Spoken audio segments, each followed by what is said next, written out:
With the permission of Hashem,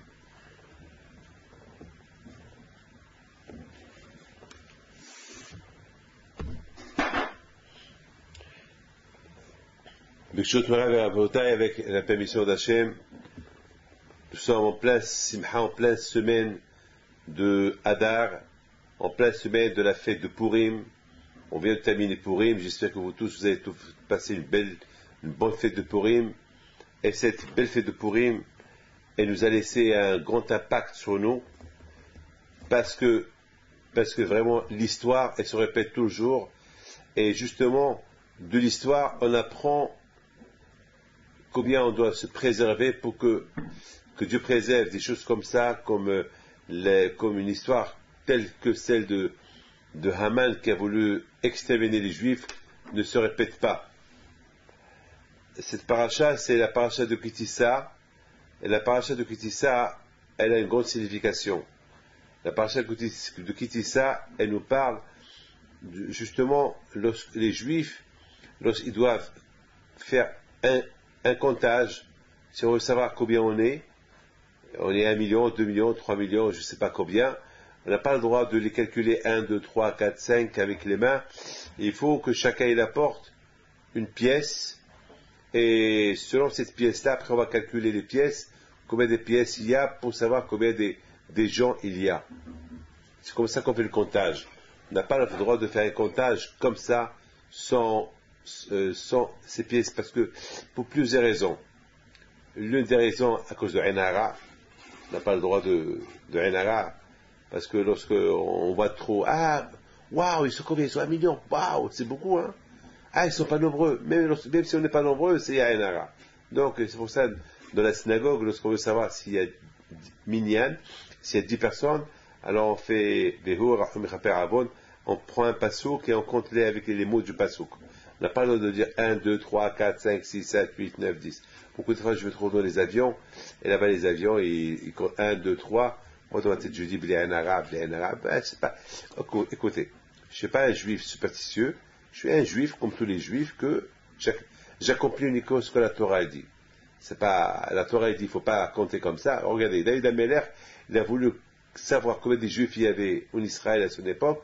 Il y a eu l'épidémie, il y a eu 75 000 morts. L'instant. Et parce qu'il n'a pas le droit de compter. Parce que si on veut compter, il faut compter, et chacun il apporte un objet et on compte. Et vous savez que le Shaoul, il devait faire la guerre avec Amalek. Et Shaoul, il a fait de même. Chacun, il a porté un mouton, et après, ils ont calculé combien de moutons il y a. Ils ont trouvé qu'il y avait 200 000 moutons. Donc, ça veut dire qu'il y avait 200 000 soldats. Voilà, c'est comme ça. C'est ce que la Torah dit. Et je pense aussi qu'il y a une autre raison, peut-être très spirituelle. Lorsqu'on compte les Juifs, il y a le Satan qui est là aussi en train de compter. Vous savez que les Juifs, on est là pour servir à Kadosh Baruch Hu, on est là pour servir Dieu, on est là pour faire du bien, on est là pour être des bons, on est là pour représenter à Kadosh Baruch Hu. On est pour représenter Hachem, on doit être des bons représentants. On n'a pas le droit d'être des représentants qui font Hilou Hachem. On doit faire. Vous savez que les gens, ils sont braqués sur nous. Ça veut dire que le fait que j'ai une barbe, j'ai une kippa sur la tête, vous savez, si je ne me comporte pas bien dans la rue, les gens peuvent dire, ah, ce juif-là. Même si d'autres, ils vont pas bien se comporter, bon, personne ne va pointer sur eux. Moi, en tant que juif, ah, ce juif. Pourquoi des fois? Déjà, même lorsque je me comporte bien, des gens pointent sur moi. Alors, si je me comporte pas très bien dans la rue, les peuvent vous dire comment on va me voir. Donc, c'est la raison pourquoi c'est important de se comporter bien pour ne pas qu'il y ait le Hachem. J'ai pas honte de vous raconter une chose. Une fois, je voyageais dans un avion. Ça m'est arrivé 2 ou 3 fois dans ma vie. Je rigole pas, hein.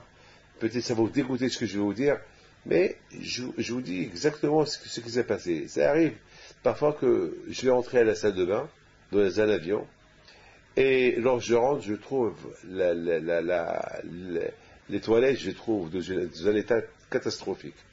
Parce que ceux qui étaient avant moi, ils s'en foutent pas mal, et parfois il y a des vieux, des pauvres, il y a parfois des enfants aussi qui salissent les toilettes. Et le problème est, si je sors et je laisse le toilette dans cet état-là, celui qui va rentrer après moi, il va dire, ce juif-là, regarde, ce juif-là, il n'a rien à faire, il va pas voir l'enfant qui était avant moi, il va me voir moi.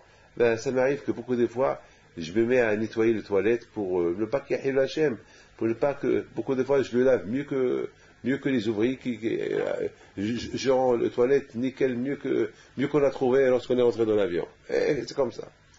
Beaucoup de fois, ça m'arrive. Pourquoi? Pour ne pas hasser shalom, je fais Hilou Hachem. Même dans la rue, je me comporte bien dans la rue, je ne crie pas dans la rue, surtout pas le soir, pour ne pas réveiller les voisins. Pourquoi? Parce que c'est Hilou Hachem, pour ne pas qu'on pointe sur moi. Un homme qui a une barbe ou qui passe sur la tête, où on sait qu'il est juif, il faut qu'il fasse attention.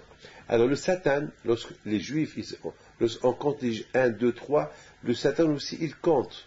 Il voit, ah celui-là, il a fait beaucoup de fautes, il a été mauvais, et pourquoi le bon Dieu le laisse vivre? Donc Dieu préserve le Satan, il risque de critiquer 2 ou 3 juifs. Mais tandis que lorsqu'on compte les gens avec de l'argent, par exemple, chacun il apporte une pièce, on compte les pièces, donc on compte pas, donc le Satan, il voit que des pièces. Ben, s'il veut faire un hara, qu'il fait un hara sur l'argent et pas sur les gens. C'est la raison pourquoi on ne compte pas les gens directement. Donc, vous voyez, mes amis, cette paracha est super.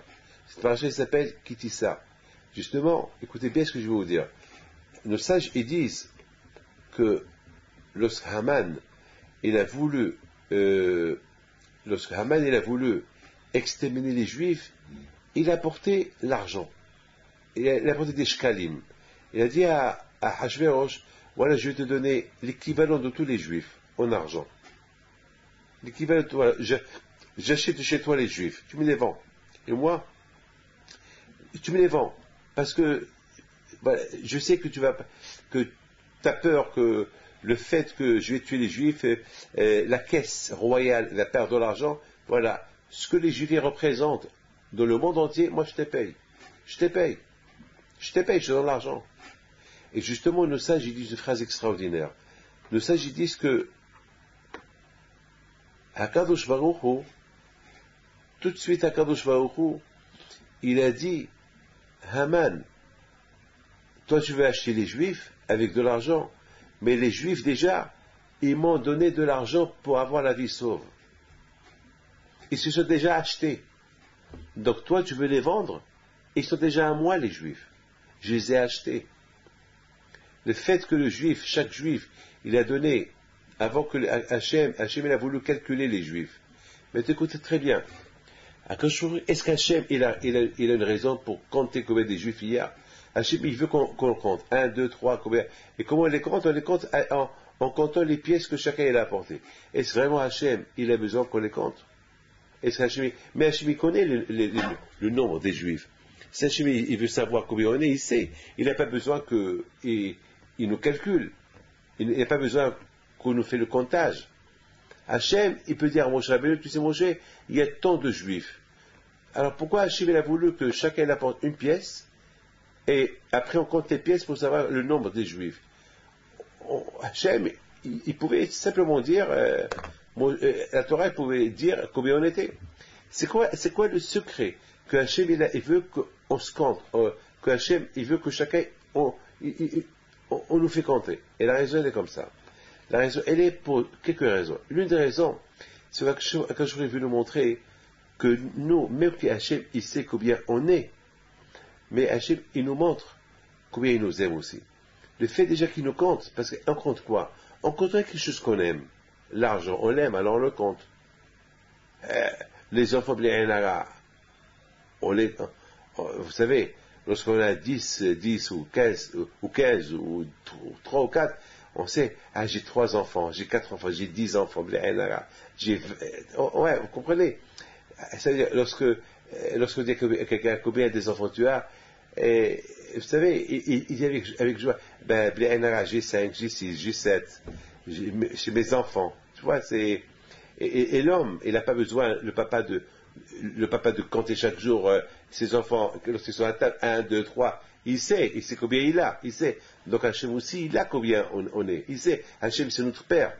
Hein? Donc il sait combien nous sommes. Alors quelle est la raison pourquoi Hachem, justement, c'est par amour. Quand je il veut nous montrer combien il nous aime, tellement qu'il nous aime, il veut il nous fait un comptage.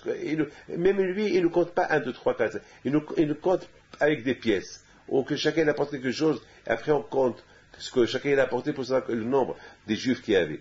Et aussi, Hachem, il a voulu aussi que, étant donné que Hachem, il nous a déjà compté une fois, alors puisqu'il nous a compté une fois, ça veut dire qu'on lui appartient.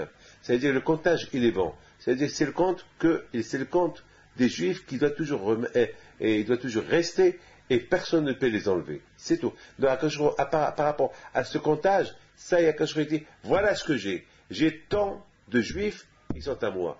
Lorsque Haman, il a voulu les racheter, ou bien il a voulu les racheter chez Ahashverosh, parce que n'oubliez pas une chose, que malheureusement, que là, on est en exil.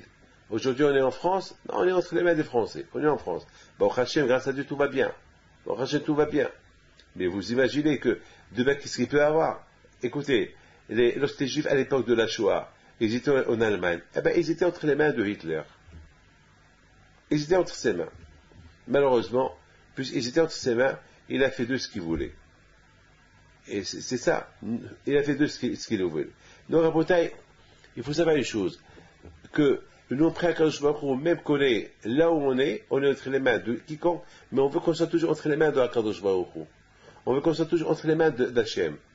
C'est ce qu'on dit le soir. Biatra afkedouhi. Hachem. Avant qu'on va dormir, on dit Hachem, voilà, je ne dépends que de toi. Je dépends, même que je suis en bonne santé, je risque de ne pas me réveiller. Alors je dépends de toi, protège-moi, que je dors bien et que je me réveille bien. Protège-moi. Donc, lorsque les Juifs, ils étaient à l'époque de Ahashverosh, ils étaient entre les mains, ils étaient à Shoshan, et à l'époque il y avait Ahashverosh. C'était le grand roi, le roi qui a régné sur 127 nations. Et ce fameux Ahashverosh-là, c'était lui le responsable des Juifs, comme qu'il était responsable de toutes les nations. Et voilà maintenant, Haman, il vient chez lui, il dit, ce peuple juif-là, qui sont sous ta responsabilité, voilà, je les achète. Je l'achète chez toi. Comme ça, ils vont être sous ma responsabilité, comme ça, je fais d'eux ce que je veux. Et Ahashverosh, au départ, il ne voulait pas. Il avait peur. Il a dit, mais quand même, je suis responsable. Il a dit, non, t'inquiète pas, mais tu es responsable, mais voilà, j'achète ta responsabilité. Tu me l'es dans l'autre main, c'est moi qui vais être responsable. Et malheureusement, il a écouté, et c'est ce qui s'est passé. Il a écouté. Maintenant, Rabotai, il faut savoir une chose. Au moment qu'il a fait ça, Akadosh Baruch Hu, tout de suite, il a dit, Amzrob, Haman le fou, même que tu crois, tu as acheté les Juifs des mains, tu les as récupérés chez Ahashverosh, mais sache qu'il m'appartient, c'est moi qui les ai donnés entre les mains d'Ahashverosh. Mais je les ai donnés entre ses mains, mais pas entre tes mains. Ils ne sont pas entre tes mains, ils sont entre ses mains. Même qu'il les a donnés, ça ne veut rien dire. Ils sont toujours à moi. Pourquoi? Parce que je les ai calculés déjà une fois. Une fois, je les ai calculés. Lorsqu'ils étaient dans le désert, je les ai calculés. Je pouvais ne pas les calculer. Parce que je connaissais déjà le comptage. Je pouvais ne pas les compter. Mais je l'ai fait. Pourquoi je l'ai fait? Parce que je voulais montrer aux Juifs combien je les aime. Ce comptage-là, c'est pour leur montrer combien je les aime. Donc, et en plus, avec ce comptage-là, ils se sont donnés à moi. Le fait que chacun m'a apporté une pièce, donc le pièce représente la personne elle-même. Donc tous ces gens-là, ils sont à moi. Les pièces qu'ils ont apportées, ça représente eux-mêmes. Donc ils sont à moi. Donc puisque les shkalim à eux, ils ont déjà l'argent ils se sont achetés avec l'argent, et cet argent il est encore chez moi. Donc toi, mettons, tu as donné l'argent à Hachvérosh pour le récupérer, tu te trompes. C'est extraordinaire. Tu te trompes. Donc c'est ça, Raboutaï, c'est pour ça. C'est ça mes amis. C'est ça ce que chacun de nous, il faut savoir. Chacun de nous, il faut savoir ce que je suis en train de vous dire.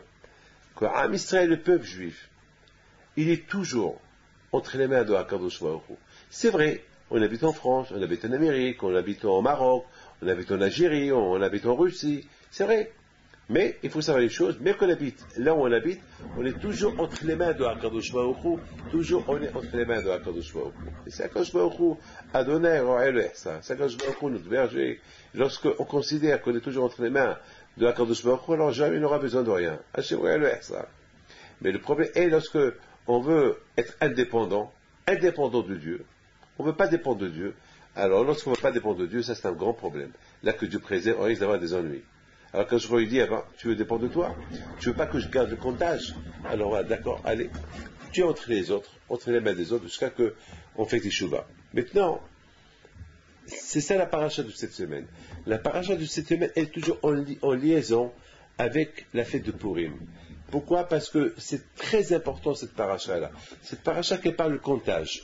Le comptage des Juifs. Le comptage des Juifs. Quand Hachem a dit, lorsque Moshe a dit, quelque chose a dit à Moshe de compter les Juifs. Et pourquoi il a dit de compter les Juifs? Parce qu'avec ce comptage-là, Akash Baruch Hu, il voulait montrer combien il aime Am Israël. Combien, tellement qu'il les aime, même qu'il connaît leur nom, mais tellement qu'il les aime, il veut savoir le compte exact. Mais le compte, il le sait déjà. Mais Hachem, il a voulu autre chose. Et Hachem, il a voulu que chacun, il apporte quelque chose. En apportant quelque chose qui lui appartient, ça veut dire que ce qu'il apporte, qu'il appartient, et Hachem lui dit, maintenant par rapport à ce que chacun il a apporté, pour savoir le nombre de chacun, alors vous tous vous m'appartenez. Ça veut dire quelque part, le fait que chacun il apporte quelque chose, vous savez c'est quoi l'argent? Quand même l'argent c'est quelque chose, l'argent quand même c'est quelque chose qui appartient, chacun, c'est l'argent qui nous appartient quand même. Donc le fait que chacun ait apporté une pièce d'argent qui lui appartient, et donc cette pièce-là, elle le représente à lui. Ça veut dire que comme si c'est moi qui s'est donné entre les mains d'Hachem. Et cet argent-là, il est resté au Beth Amikdash, la maison de Dieu. Et avec cet argent-là, ils font les sacrifices de le Beth Amikdash. Donc ça veut dire comme si déjà nous, on appartient à Kadosh Baruch Hu, et on s'est donné comme sacrifice à Kadosh Baruch Hu. Donc on appartient à Kadosh Baruch Hu par rapport à ce premier comptage qu'on a été compté dans le désert lorsqu'on a quitté l'Égypte. C'est extraordinaire. Donc à partir de là, personne ne peut nous avoir. Même si on essaie de nous avoir, même si on essaie de nous détruire, eh bien, il y aura toujours, Am Israël sera toujours sauve. Regardez Haman, il a voulu détruire les Juifs. Et voilà, qu'est-ce qu'il a gagné? Il n'a rien gagné. À la fin, c'était lui qui a été pendu. Regardez Hitler, c'est lui qui a voulu détruire la solution finale des Juifs. C'est vrai, il a presque réussi en Europe. Mais à la fin, il est mort dans un bunker. À la fin, il est mort. À la fin, aujourd'hui, les Allemands, ils reconnaissent le mal qu'ils ont fait aux Juifs. Bon, maintenant, quelque part, il y a une pénitence. Il y a tous les peuples qui ont fait du mal aux Juifs à l'époque de l'occupation nazie. Aujourd'hui, tout le monde les reconnaît. Ils demandent pardon. Ils essayent d'être gentils avec nous. Ils essayent d'indemniser, etc., etc. Mais à Kopanim, c'est quelque chose qui est certain. Maintenant, on va essayer de comprendre quelque chose dans la Torah. Pourquoi Kadosh Baruch Hu, il nous demande qu'on fait un calcul avec un mahazit shekel, une petite pièce, toute petite pièce, mais c'est une grande question. Kadosh Baruch Hu, il veut nous calculer parce qu'il nous aime. Alors, par rapport à l'amour qu'il nous porte, eh ben, qu'il nous dit qu'on apporte pas une pièce symbolique, une petite pièce de un demi-shekel, qui nous dit, et sachant que cet argent-là qu'on va apporter, c'est le Beth Amikdash, c'est pour les sacrifices, etc. Ben, quand je aurais pu dire, que chacun il apporte, une grande pièce, une pièce d'or, de valeur, N'oubliez pas que les Juifs qui ont quitté l'Égypte, ils étaient riches, très très riches. N'oubliez pas qu'ils avaient un argent fou. Ils avaient un argent fou, et en plus dans le désert, ils n'avaient pas besoin d'argent, parce qu'ils avaient le manger qui descendait du ciel. Et ils avaient des vêtements super propres. Il y avait plein de choses. Ils étaient gâtés. Les Juifs du désert, pendant les 40 ans que les Juifs étaient dans le désert, ils étaient super gâtés. D'ailleurs, la manne qui descendait du ciel, c'était un manger extraordinaire. Un manger qui avait tous les goûts. Un manger qui avait tous les goûts. Vous savez qu'est-ce que faisait la femme? La femme, elle disait à son mari, mon mari, qu'est-ce que je mange aujourd'hui? Il dit, aujourd'hui, je veux des navets, avec la kilia, au couscous au poisson, au couscous à la vinaigrette, je ne sais pas s'il existe, je ne sais pas moi, je ne sais pas quoi. Eh bien, sa femme lui dit, d'accord, je t'apporte. Elle lui apporte la manne. La manne, c'était comme un couscous, c'était le manger qui descendait du ciel, c'était super. Il avait un seul goût. Il n'y avait pas beaucoup de goût, un seul goût, mais il y avait un miracle. On pouvait avoir tous les goûts qu'on voulait dans ce manne-là. C'est-à-dire que la manne en lui-même, il avait un goût à lui. Maintenant, si toi tu as envie de manger, par exemple, les truffes et avec des oignons, je sais pas moi, je sais pas, le Juif il se rappelait comment en Égypte l'Égyptien ils mangeaient ceci et cela, il a envie. Il dit à sa femme, aujourd'hui tu me fais les pruneaux aux amandes. Ah, du pruneaux aux amandes, bon, d'accord, elle va, elle apporte la manne. Mais la manne, c'est la manne, c'est la même couleur, c'est les mêmes grains qui tombent du ciel. Alors, il prend la cuillère, il goûte, super bon. Le goût que l'homme il voulait, de la manne, il l'avait. C'est extraordinaire. Celui qui veut des pigeons, il goûte le pigeon dans la manne. Celui qui veut, je sais pas moi, ce que tu veux, il y avait le goût. C'est extraordinaire. Alors, ce qu'il faut savoir, mes amis,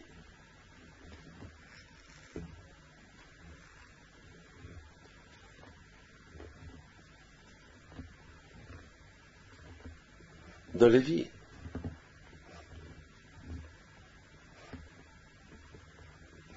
il n'y a pas que le manger qui compte. Hachem, il voyait les gens de là-haut. Comment ils s'intéressaient à la manne. La manne, quelque part, c'était comme un piège. C'est quoi un piège? Parce que, en vérité, l'homme dans la vie, il ne faut pas qu'il pense qu'à manger, qu'à faire de l'argent, avec les vêtements et les voitures. Il y a autre chose, il y a un autre plaisir. Il y a d'autres plaisirs. Le plaisir, c'est pas que le matériel. Il y a un autre plaisir qui s'appelle religion, Torah, mitzvot, et ton copain, et ton ami, secoue tes amis. C'est ça le plaisir. Fais attention. Alors, les Juifs, lorsqu'ils ont quitté le désert, ils ont quitté l'Égypte, c'est extraordinaire.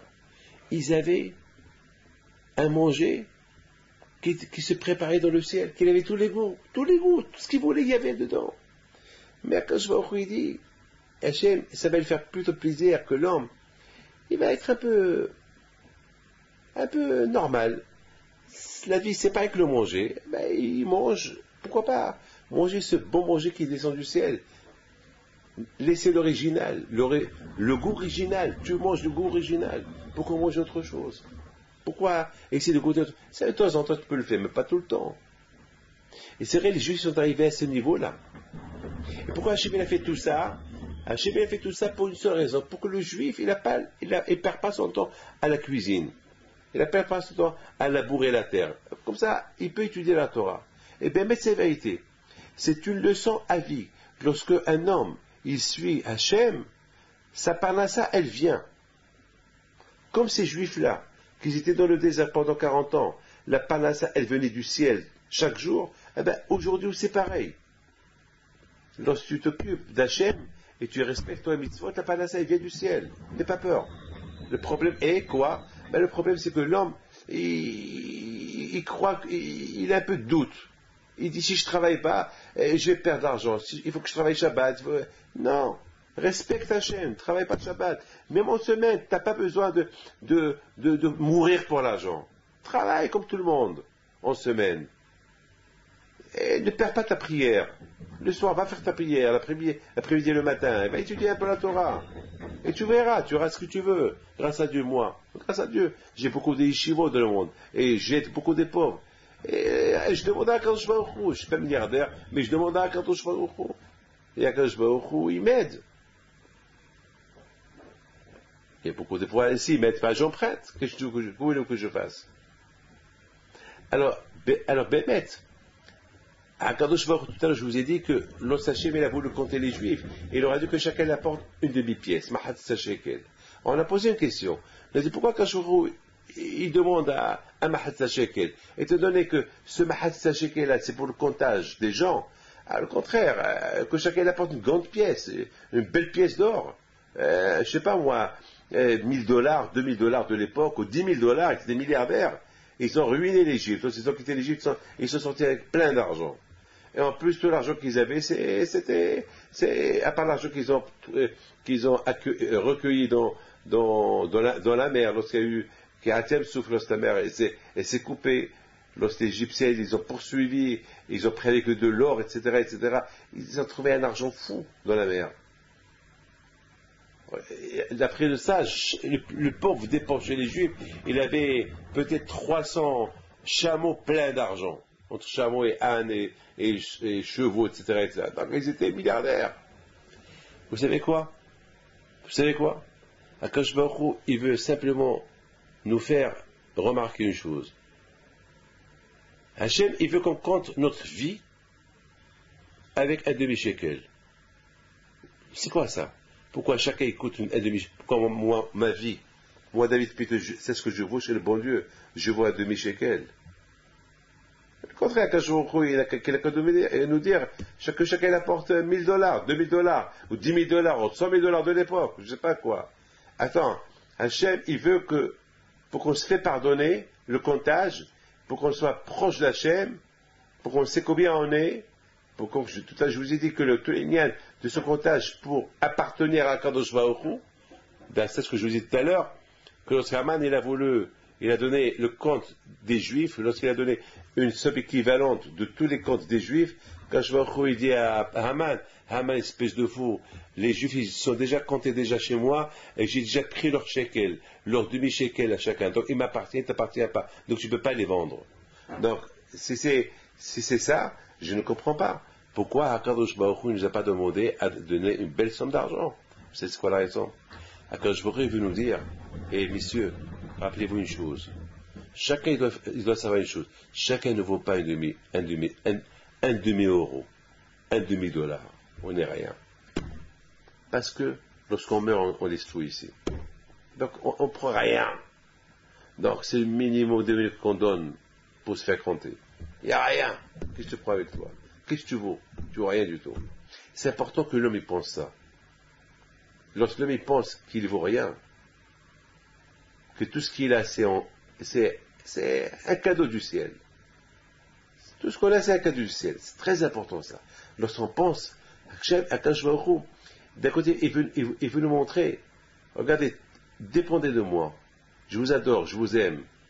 Mais le calcul que je vous fais uniquement symbolique, un calcul symbolique pour montrer à tout le monde que je vous ai acheté, que votre argent il est en garantie chez moi, que j'ai votre compte il est chez moi, il est chez moi, ça veut dire que vous êtes tout pour moi, comme ça personne ne peut vous avoir. Il n'y aura ni Hitler, ni Haman, ni aucun qui pourra vous anéantir, aucun, parce que vous m'appartenez à moi. Mais sachez de l'autre côté, restez humble, parce que sinon, vous n'allez pas valoir même pas un demi-centime. Chacun vous achètera avec des petits groschets, comme Haman. Haman, il a payé cash, un compte cash à Hachvérosh, une somme d'argent. une somme d'argent minime, une somme d'argent symbolique. Quoi, c'est ce que les Juifs y coûtent? Les Juifs y coûtent que 10 000 shekels, qu'il y avait quelques dizaines de millions de Juifs dans le monde, avec leur argent, avec tout ce qu'ils ont, avec tout ce qu'ils possèdent, ils coûtent que 10 000 shekels. Ah ben justement, lorsqu'on ne suit pas Torah Mitzvot, on ne voit rien du tout. On ne voit rien du tout. On peut nous vendre et nous acheter. Mais lorsqu'on suit Torah Mitzvot, notre calcul il est bon chez Akadosh Baruch Hu. On vaut tout. On vaut le monde entier. On vaut l'or, les diamants. Personne ne peut le toucher. C'est plus important. Et c'est ce qui s'est passé. Akadosh Baruch Hu, il a fait peur aux Juifs. Il leur a envoyé un ennemi qui s'appelle Haman. Parce que les Juifs, ils ont commencé à oublier Dieu. Ils ont commencé un peu à vivre leur vie. Ils ont commencé un peu à croire que à moi la vie. À moi la vie va commencer. À moi l'argent. À moi. Ça c'est à moi. Moi. Quand j'aurais le dit avant, c'est ce que vous pensez. Vous m'avez oublié. Vous avez oublié maintenant qui vous a protégé jusqu'à maintenant. Alors je vais vous laisser goûter un peu l'amertume. Je vais vous donner entre les mains de Haman. Au lieu, vous ne voulez pas être entre mes mains, vous voulez être entre les mains des autres, allez-y. Eh bien, sachez une chose. Eh bien, l'antisémitisme, il existe toujours. Et Haman, il a commencé. Et Haman, il a commencé Haman. Et malheureusement, lorsqu'il a commencé Haman avec les Juifs, pendant quelque temps, les Juifs, ils ont cru que c'est la fin. Et bien, ça aurait pu être la fin. Ça aurait pu être la fin. À tel point que Haman, il veut acheter les Juifs avec de l'argent. Vous avez vu ça? Vous avez entendu, vous, dans votre vie, un peuple qui est vendu avec de l'argent. Un peuple qui habite dans 126 pays. Être vendu, être éliminé, tué. Où vous avez vu, où vous avez entendu ça? Jamais. Jamais on a entendu ça. Eh bien, la raison, elle est simple. À nous de choisir dans quel camp on est. Si on est avec Dieu, alors quand je vous maintient le comptage. Quand je vous dis votre compte est bon, vous m'appartenez. Vous êtes tant de personnes, vous m'appartenez. J'ai encore votre argent en main, lorsque je vous ai compté. Vous m'appartenez. Même que je savais combien vous êtes, mais le fait que je vous ai demandé que chacun m'apporte une pièce, alors cette petite pièce-là, elle est entre mes mains. Je l'ai toujours, je la maintiens. Donc vous êtes en garantie. Vous êtes chez moi. Je suis votre père. Mais si vous m'abandonnez, vous ne voulez pas écouter la Torah, alors ça va. Je vous rends la pièce. D'autres personnes vont vous acheter. Et vont faire de vous ce qu'il y a. Les Juifs se sont rendus compte que maintenant ils sont entre les mains d'un fou. Ils ont fait teshuva. En faisant teshuva, eh bien, ils ont récupéré l'amour de Dieu. Et lorsque Hachem il a récupéré l'Am Israël, parce qu'ils sont retournés vers lui, alors quand il a renversé la situation. Tout ce que Haman voulait faire aux Juifs, ça s'est arrivé à lui. Maintenant, je voudrais simplement vous poser une question. Qui est le plus rachat dans cette affaire? Ahashverosh ou Haman? A priori, je ne comprends pas, moi. Je vous en prie, écoutez très bien. C'est écrit dans la Megillah que Ahashverosh, il a demandé à tout le monde de se prosterner devant Mordechai. Non, pardon, devant Haman. Et celui qui ne se prosterne pas devant Haman, il est condamné à mort. Je ne comprends pas. Un roi, il a un protocole. Un roi, c'est à lui seul on doit se prosterner. Pas à un autre, qui n'est pas un roi. Par exemple, moi je suis marocain. Je suis né au Maroc. Au Maroc, il y a un roi. Il y a toujours une différence entre un roi et un président. D'ailleurs, même en Arabie Saoudite, même la reine Elisabeth, lorsque quelqu'un lui parle, on s'abaisse c'est comme à l'époque on se prosternait, mais maintenant les choses se sont arrangées. Maintenant les choses ne sont plus comme avant que les gens se prosternent devant un roi. Aujourd'hui, les gens ils baissent la tête. Ça s'appelle comme se prosterner. C'est un kavod, parce que c'est un roi. C'est comme ça. D'ailleurs, même les présidents, les grands présidents, lorsqu'ils sont devant un roi, ils abaissent la tête. Un roi, il a un protocole, c'est quand même un roi, il a une image extraordinaire, c'est un roi. Un roi, c'est Hachem qui décide qui est le roi, qui va être roi, qui ne va pas être roi. Alors, on sait très bien que un président, c'est le peuple qui vote pour lui. Chaque 4 ans, le président il change. Mais un roi, c'est une dynastie. Il est roi de son père, de son grand-père, et ses palais. Et le peuple, c'est son sujet. D'ailleurs, je me rappelle beaucoup de fois le roi du Maroc, il appelle, il s'adresse au peuple marocain, ils appellent mes enfants, mais il parle comme s'il parlait à ses enfants. C'est comme ça. Alors, imaginez-vous un roi qui va nommer son premier ministre, et le roi lui-même, il va dire à tout le monde, prosternez-vous devant mon premier ministre. Est-ce que c'est logique? C'est pas logique, parce que c'est des choses qu'on n'a jamais entendues. Ça n'existe pas qu'un roi ait dans sa place un premier ministre. Ça n'existe pas. Et non seulement ça, le roi Hachvérosh, qu'est-ce qu'il a fait? Il a demandé à tout le monde de se prosterner devant Haman, et celui qui ne le fait pas, il est condamné à mort. Chose qu'on n'a jamais entendue, que celui qui ne se prosterne pas devant le roi Hachvérosh, qu'il est condamné à mort. Comment? Le roi, on ne se prosterne pas devant lui, il n'est pas condamné à mort, mais devant son adjoint, c'est ceux qui ne se prosternent pas devant lui, il est condamné à mort. C'est pas logique. C'est pas logique. Je ne comprends pas. En plus, il lui donne sa bague. La bague que le roi, la bague royale, qui porte, il la donne à Hachvérosh. Où vous avez entendu ça? On donne une bague à une femme. Lorsqu'on se marie, on donne la bague à la femme. Ça veut dire, voilà, tu es ma femme. Voilà, voilà, tu es ma femme. Toi et moi, on est unis. Hachvérosh, il prend sa bague. Il l'enlève de ses mains. C'est comme s'il marie Haman.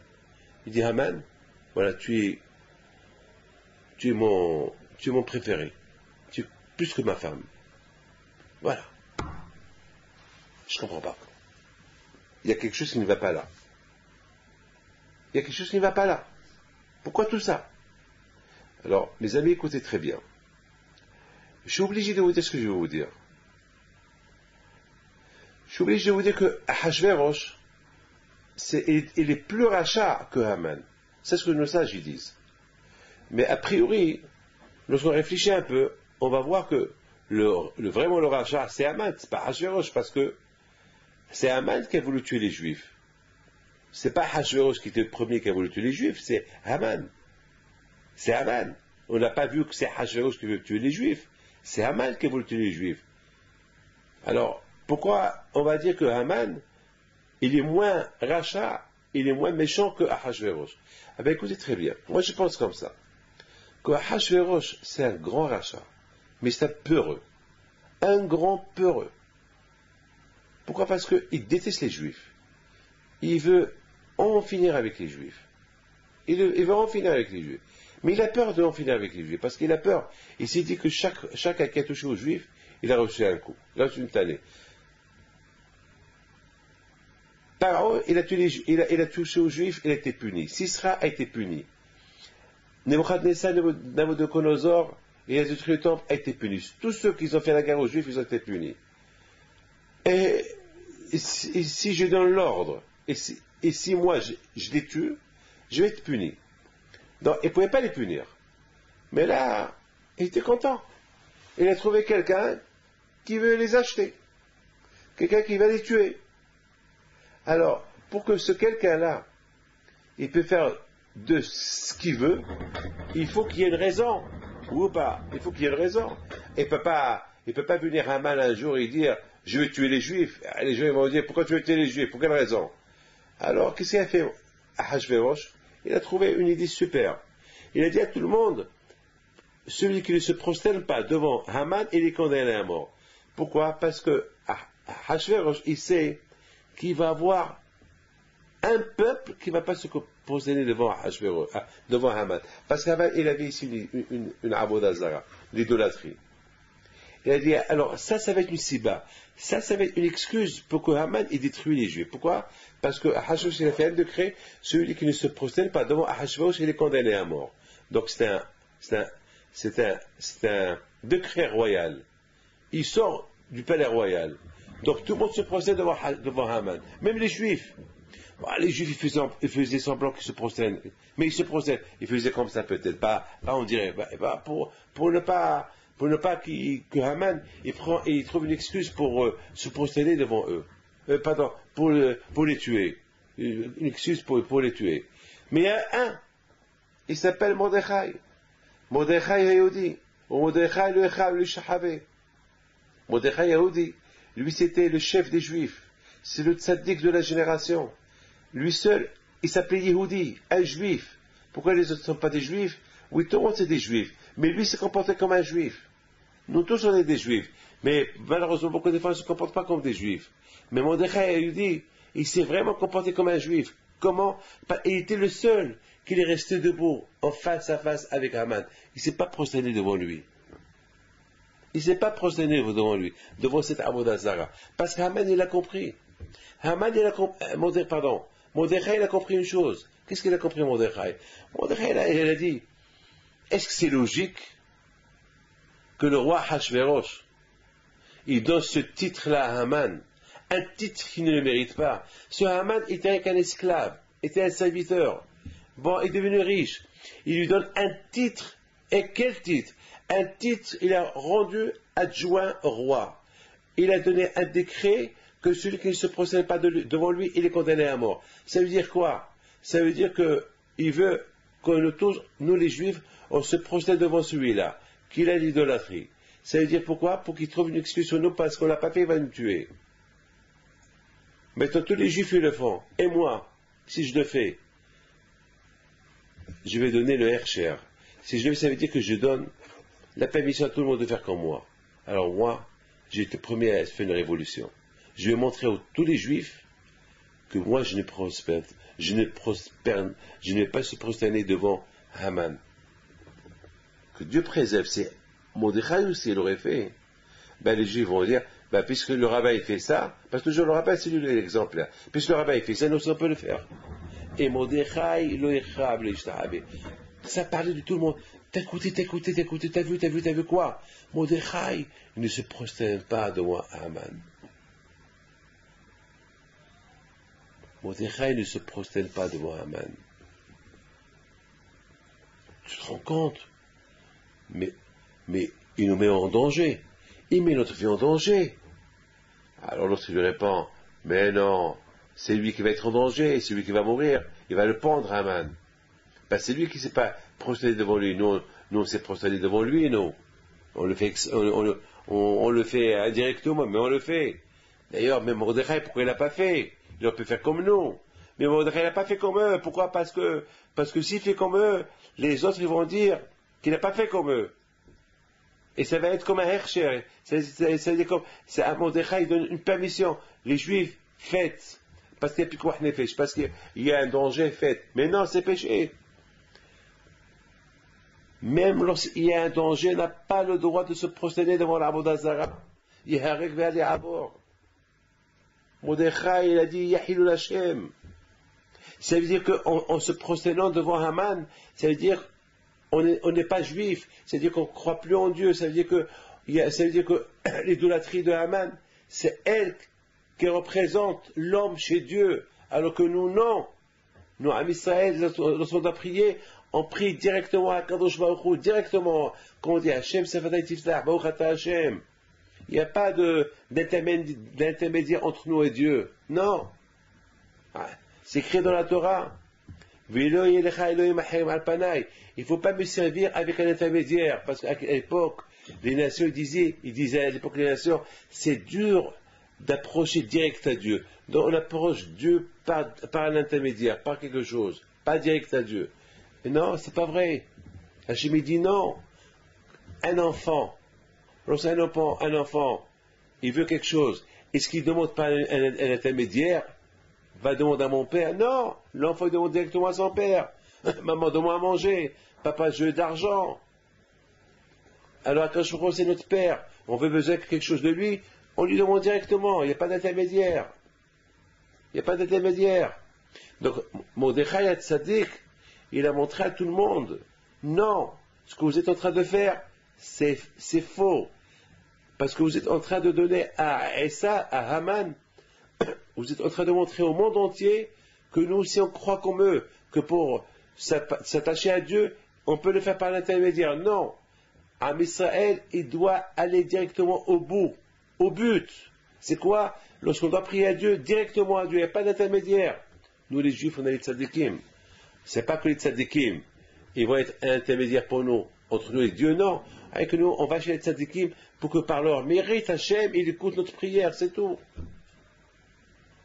Par leur mérite, c'est pas qu'on dit aux tzadikim, c'est vous notre intermédiaire devant, non. Par leur mérite.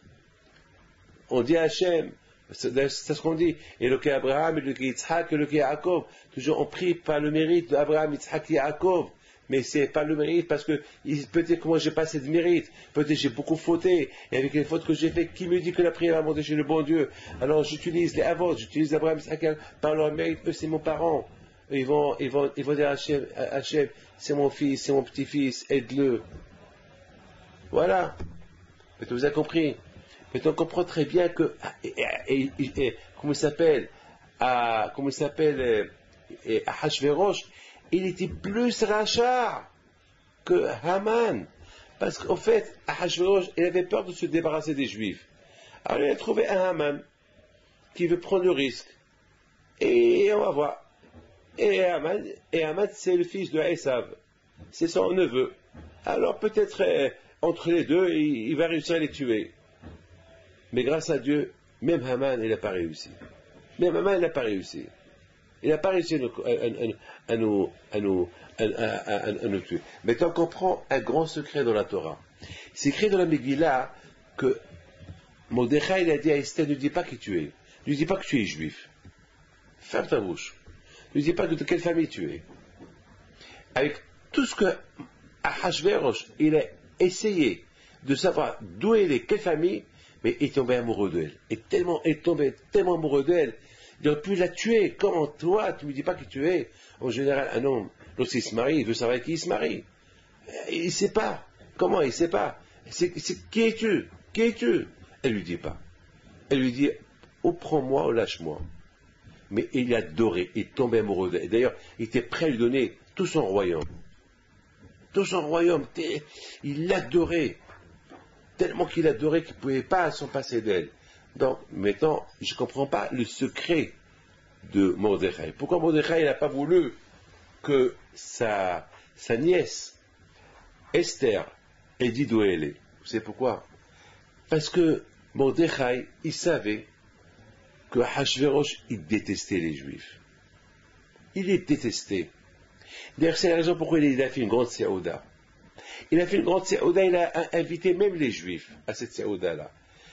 Par Ahashverosh. Pourquoi tu invites les Juifs? Tu détestes les Juifs. Pourquoi tu les invites? Et non seulement il les invite, il leur donne à manger cachère. Pourquoi il les invite? Parce qu'Ahashverosh, il sait que lorsqu'il va les inviter, ils vont profiter, ils vont fauter dans cette séouda, dans la fête, le festin qu'il a fait. Un festin qui a duré longtemps. Des mois il a duré ce festin-là. Des mois. Pourquoi des mois? Parce qu'il voulait faire fauter les Juifs. Il a voulu que les Juifs, ils font Bittul Torah. Il a voulu que les Juifs, ils font que la fête. Ils vont plus aller étudier la Torah. Ils vont aller au cercle, les jeux, les dancing, des femmes qui dansent nues. Il y avait beaucoup de galas, et des galas, et des galas, et des galas. C'est la folie ce qu'il avait. Parce qu'Ahashverosh, il voulait montrer à tout le monde sa richesse. Il voulait montrer à tout le monde ce qu'il peut faire. Et surtout, il voulait que les Juifs aussi y viennent. Et lorsqu'ils vont venir, ils vont se déconnecter de Dieu. Et là, le bon Dieu va les punir. Mais il ne va pas les punir par Ahashverosh, parce qu'Ahashverosh, il a toujours peur. Il n'a pas pris le risque. Alors maintenant, on comprend très bien pourquoi Hakadosh Baruch Hu, pourquoi Mordechai Tzadik, il a... Maintenant, on comprend très bien pourquoi Mordechai Tzadik, Il a dit à Esther, Esther, ne dis pas qui tu es. Surtout, ne dis pas qui tu es. Parce que si tu dis qui tu es, lui déteste les juifs, il risque de ne pas te marier. Il risque de ne pas te marier avec toi. Et malheureusement, peut-être un jour on aura besoin de toi. Parce qu'avec un monsieur comme celui qui déteste les juifs, il risque de nous faire du mal. On a besoin que tu te maries avec lui pour qu'il tombe amoureux de toi très fort. Et lorsqu'on aura besoin de toi, alors tu vas nous aider pour sauver les juifs. C'est très important. Et comment Mordechai savait que Hachvérosh était un rachat, un bâtard? Il était un bâtard. Comment il savait? Vous savez comment il savait? Parce que Mordechai, il s'est dit, mais pourquoi Hachvérosh, il fait cette fête inutile, une fête qui dure des mois et des mois et des mois, presque plus de 6 mois de fête. Où tu avais un roi qui dépense des milliards et des milliards, 6 mois de fête. Pourquoi? C'est pourquoi? Pour les Juifs. Pour que les Juifs ils font Bitul Torah. Pour que les Juifs ils mangent pas pour les Juifs après. Parce que même s'ils mangent kasher, à force de voir des scènes insains, des scènes pas bien, et après ça, c'est l'assimilation, et justement, Hachvérosh voulait que les Juifs, ils arrivent à un niveau spirituel très très bas, pour qu'après, s'il est entre les mains de quelqu'un, il peut s'en débarrasser d'eux facilement. Maintenant, on comprend pourquoi Esther, elle n'a pas dit qui elle est. Mais lorsque la Xéra, elle était, et les Juifs, ils ont fait Teshuvah, une grande pénitence, ils ont jeûné 3 jours. Là, Esther,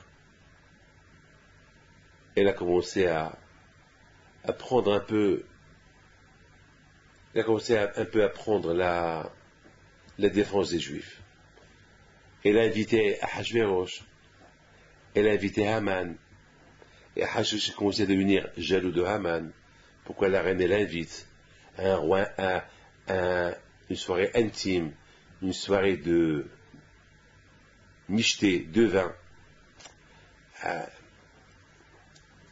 Il y a quelque chose qui cloche.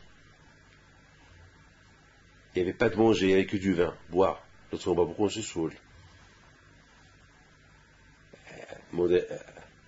Quelque part, Hachvérosh commençait à devenir jaloux. Elle voyait Esther qu'elle fait les beaux yeux à Haman. Il lui dit, encore tu veux que je t'ajoute? Il faisait des beaux yeux, avec des gros sourires. Et Hachvérosh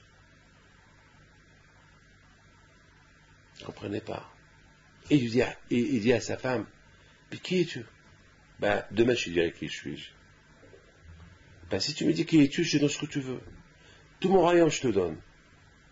Mais qui es-tu? Demain je te dirai. Mais à une condition.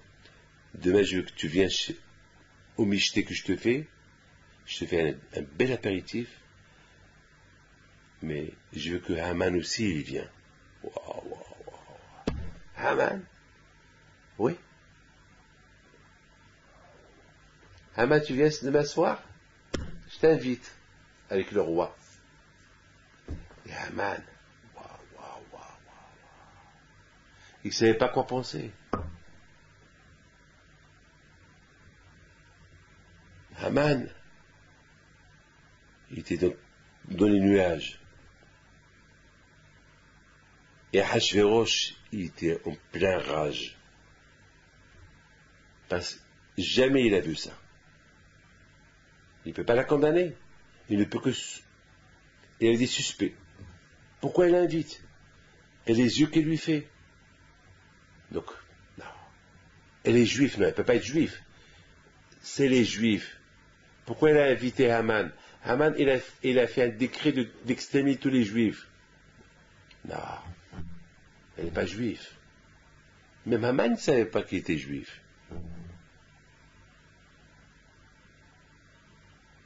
Qu'est-ce qui se passe dans la tête d'Esther?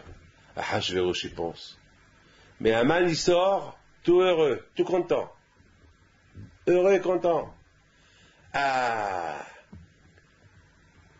je suis l'adjoint du roi.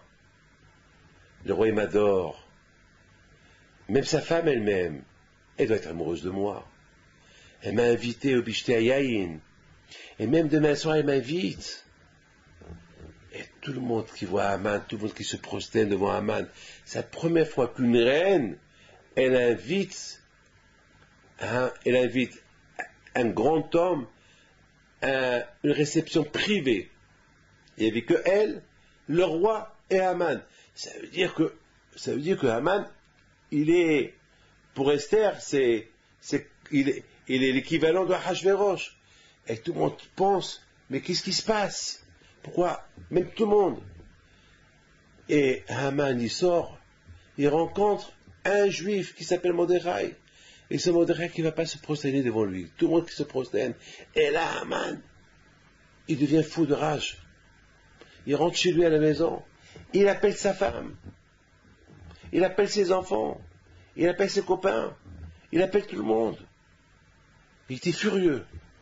Qu'est-ce qui se passe? Je suis malheureux. Regarde. Je règne sur 127 nations. Je suis l'adjoint du roi. Sa bague, elle est dans mes mains. Je peux faire ce que je veux. Je peux même détrôner le roi si je veux. Et je prends sa femme. Pourquoi? Parce que sa femme, elle m'a invité ce soir. Et même demain soir, elle m'a invité. Peut-être elle-même. Il dit ça devant sa femme. Zeresh. Mais moi, j'aime Zeresh. Ne t'inquiète pas, ma femme. Ne crois pas que je vais prendre Esther. Mais, c'est important. Au palais royal, on m'aime. Et le roi et la reine, ils m'aiment. Mais j'ai un problème. Il y a un qui me gâche. Il me gâche la vie. Il y a un juif qui me gâche la vie. Je ne peux pas attendre jusqu'à l'année prochaine pour le tuer. Parce que le décret d'exterminer tous les juifs, c'était le 13 Adar. Il faut encore l'année prochaine. Il faut 1 an. Je vais attendre pendant 1 an. Tout le monde se prépare pour tuer les juifs. Mais moi, ce monsieur-là qui m'embête, ce monsieur-là qui s'appelle Mordechai, qui est le chef des juifs, que lui seul, tout le monde se prosterne, même les juifs se prosternent devant moi, même s'ils font semblant, je m'en fous, mais le fait, il se prosterne. Mais lui, comme ça, il me regarde en face, il me nargue. Je ne peux pas vivre. Tout, ça me gâche. Je risque d'avoir une dépression. Je vais mourir. Aidez-moi. Donnez-moi un conseil quoi faire. Ils lui ont dit, c'est facile. Puisque le roi il t'aime, et la reine elle t'aime, demain matin, tu vas chez le roi, dis au roi qu'il y a un qui ne se prosterne pas devant toi, tu veux le tuer. Il s'appelle Mordechai. Parce que toi-même, Sa Majesté, tu as dit que celui qui ne se prosterne pas devant moi, il est condamné à mort. Alors voilà, Haman. Alors Haman va chez le roi et dit-lui sur Mordechai. Mais entre-temps, il était super content, Haman, il prépare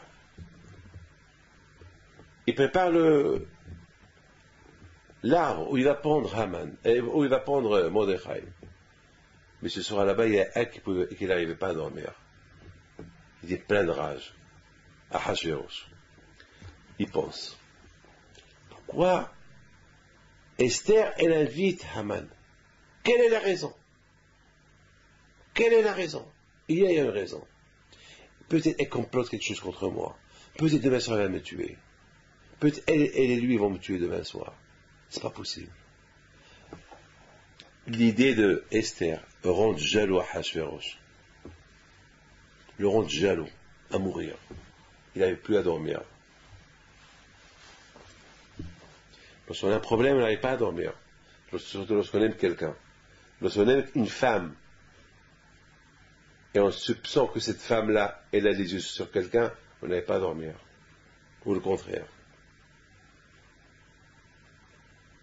Le matin, Haman, il arrive pour demander au roi de lui donner Mordechai et le pendre.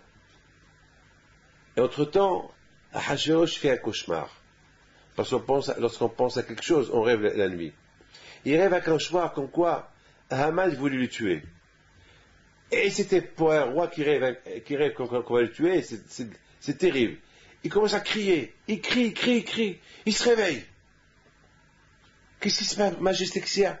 Ouh, un cauchemar. Entre-temps, qu'est-ce qu'il entend? Il entend des pas. Bam, bam. Des pas, des gens qui arrivent au palais. Qu'est-ce qui se passe? Ah ben c'est Haman qui vient. Haman? Vous ne pouvez plus supporter Haman. Vous connaissez l'histoire, le reste de l'histoire. Haman était pendu. Et là, Esther, elle a dit à Ahasuerus, je suis juive.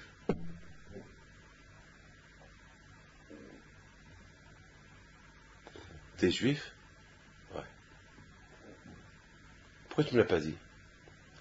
Ben parce que si je t'aurais dit, à cette époque, je sais que tu n'aimes pas les juifs. Parce que si tu aimais les juifs, comment tu les as donnés entre les mains de ce rachat-là? Entre les mains de Haman, tu lui as vendu gratuitement. Même l'argent, tu n'as pas voulu encaisser l'argent. Donc je ne peux pas te dire. Je ne peux pas te dire que j'étais juif. Tu ne m'aurais pas marié. Et si tu ne m'aurais pas marié, eh ben Haman il aurait fait ce qu'il veut des juifs. Il a fallu que je cache le secret pour qu'on se marie, pour que maintenant je devais demander un nœud la gezerah sur les juifs. C'est extraordinaire. C'est écrit dans la Torah, dans la Megillah, Vatilvash Esther Malchut. Avant que Esther elle est venue chez le roi, elle a mis des vêtements royaux. Et là, je me suis posé une question. Est-ce qu'il y a des vêtements royaux? Tous les vêtements qu'une reine ou un roi porte, c'est des vêtements. Pourquoi la Torah dit royal? Et sur ce, nos sages disent, Vatibash Esther Malchut, c'est quoi les vêtements royaux? Les vêtements d'Hachem. Roi HaKodesh. Et c'est habillé avec la Kedusha. On ne parle pas des vêtements. Elle a jeûné, elle a prié. C'est ça les vêtements. C'est avec cette protection qu'elle est rentrée. Parce que là, elle va aller chez Ahasuerus. L'inviter, lui, à Haman. Ahasuerus peut lui dire, et depuis quand tu invites Haman? Pourquoi jamais tu l'as invité? Pourquoi c'est aujourd'hui que tu l'invites? Depuis quand? Pourquoi tu l'invites? Pour quelle occasion tu l'invites? Quelle est la raison que tu l'invites? Et le roi Ahasuerus, il a droit à poser ces questions-là. C'est quoi ça? Pourquoi tu n'invites pas sa femme, que Haman seul? Ah, c'est bizarre, c'est louche. Elle avait peur, la pauvre. Elle aurait pu tout de suite, elle a voulu le rendre jaloux, mais elle reste sa vie. Elle peut devenir tout de suite jaloux et la tuer. Donc, elle s'est habillée avec des vêtements de prière. Et c'est comme ça qu'elle s'est présentée chez le roi Ahasuerus. Elle l'a invité et le roi l'a accepté. Et on connaît la suite de l'histoire. Maintenant, mes amis, on comprend beaucoup de choses dans cette Megillah, extraordinaire cette Megillah. Il n'y a pas le nom de Dieu dans cette Megillah. On ne sait même pas qui ils ont prié les Juifs. C'est écrit qu'ils ont prié. Ils ont jeûné 3 jours et 3 nuits. Mais à qui ils ont jeûné? À Dieu. Pourquoi c'est pas écrit Dieu dans la Megillah? C'est pas écrit le nom de Dieu. Et qui a écrit la Megillah? C'est Mordechai et Esther. Non seulement ça, Mordechai et Esther, ils ont décrété un décret que cette Megillah, on va la lire chaque année. Et on va rendre ces jours-là de Purim une fête. Au départ, Chachamim, ils n'étaient pas d'accord. Et à la fin, ils étaient d'accord. Et d'ailleurs, toute la Megillah a été écrite par Roi HaKodesh. Comme c'est écrit au Mordechai, et Mordechai, il savait ce qui va se passer. Comment il sait? C'est le Roi HaKodesh. C'est écrit dans la Megillah que Haman il a dit dans son cœur. Comment Mordechai vont écrire dans la Megillah que Haman il a dit dans son cœur? Pourquoi? Ils ont vu ce qu'il a dans la tête, dans le cœur. Ça prouve qu'ils avaient le roi HaKodesh, ils étaient des prophètes. Ils savaient tout ce qui se passait. Mais quand même, comment ils ont réussi?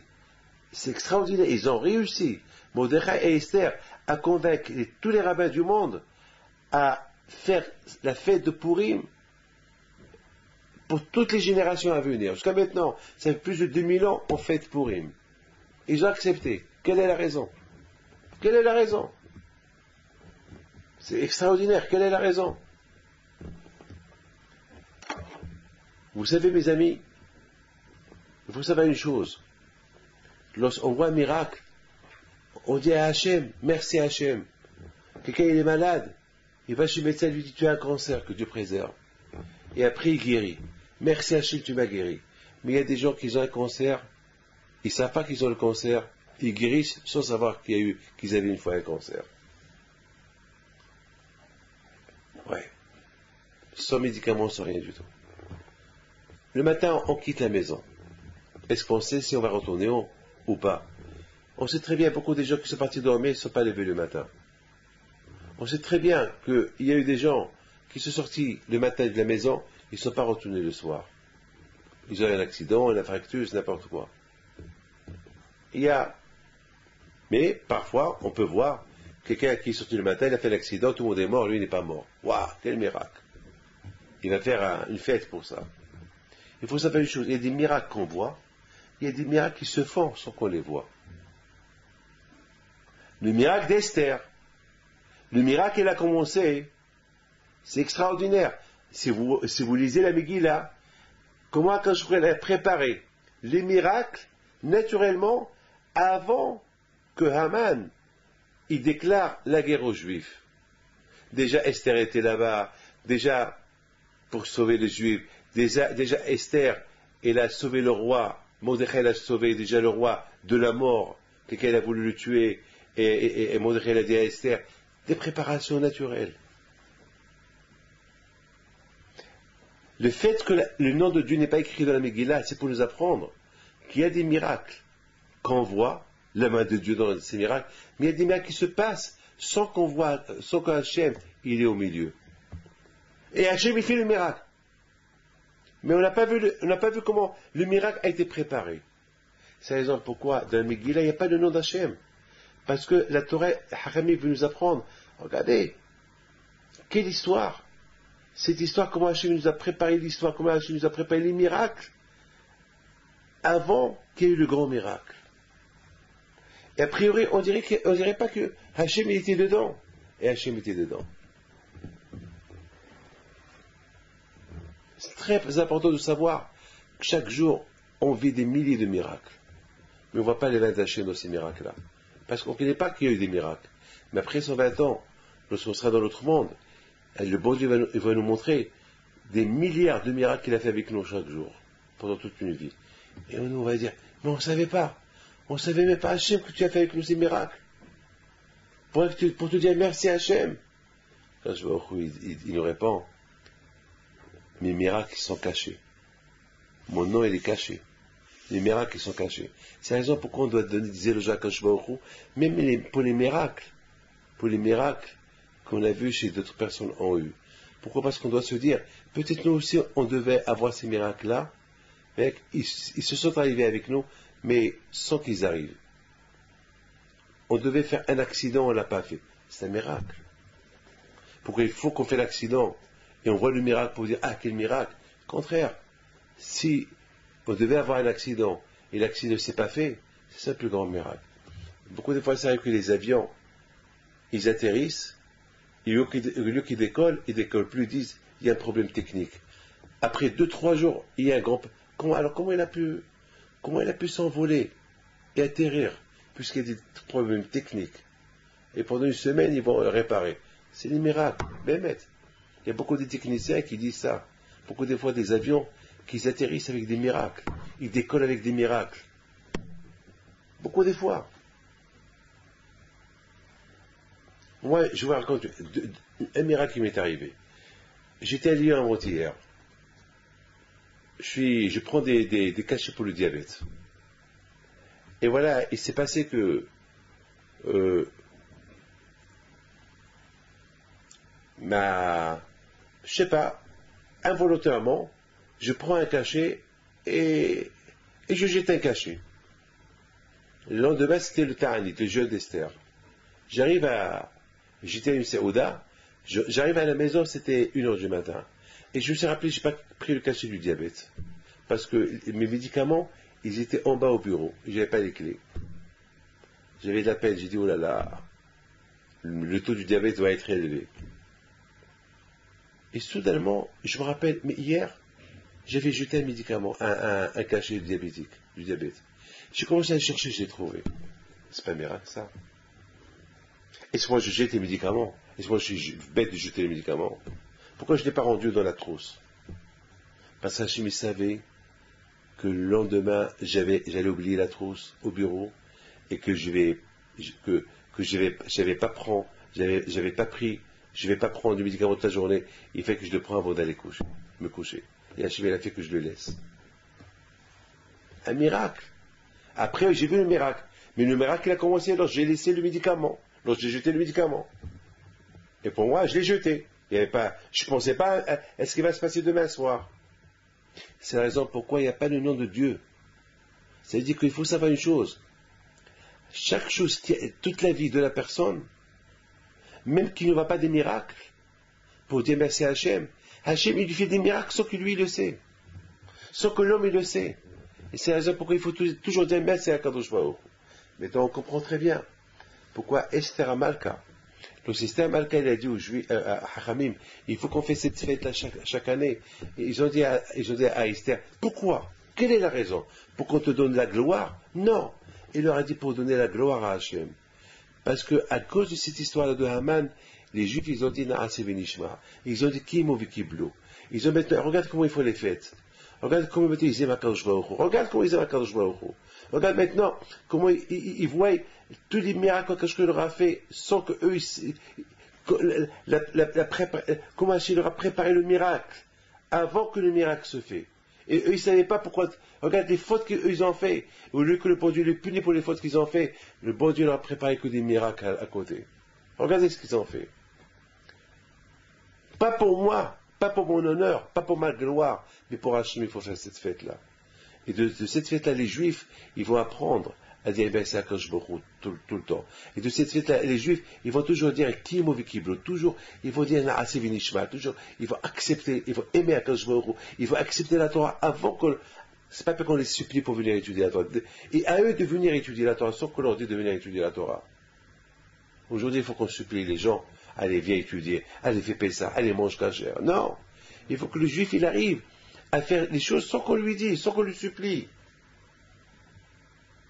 Lorsque Esther dit Hachamim, lorsque les Juifs, chaque année, ils vont lire l'histoire qui s'est passée,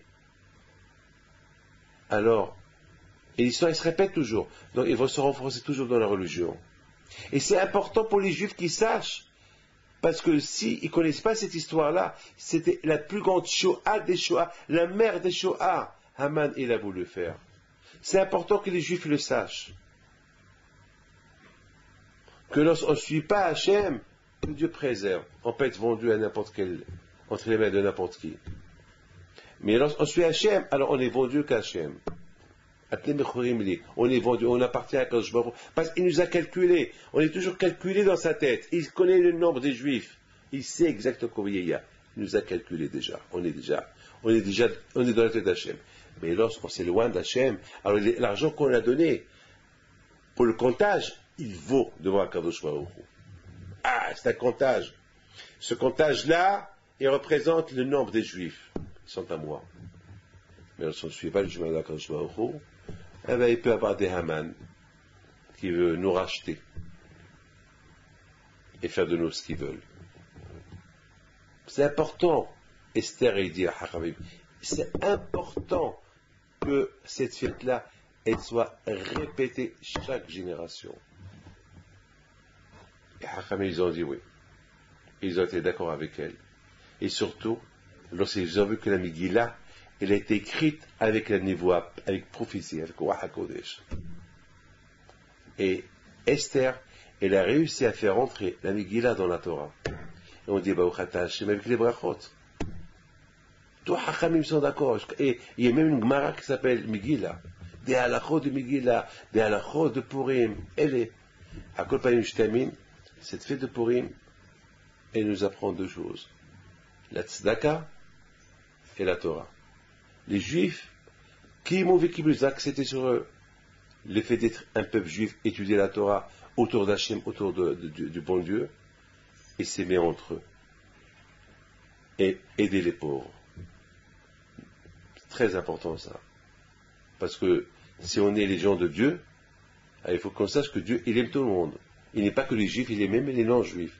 Donc il faut aider tout le monde. Il faut aider les juifs, les non-juifs, il faut aider tout le monde. Voilà mes enfants. Je vous souhaite à vous tous une bonne soirée, et que le bon Dieu vous protège. Voilà, et que Hachem vous donne bracha v'atzlacha, la parnassa, be'oud kela ratson, et bien sûr, de soit avec vous. Amen.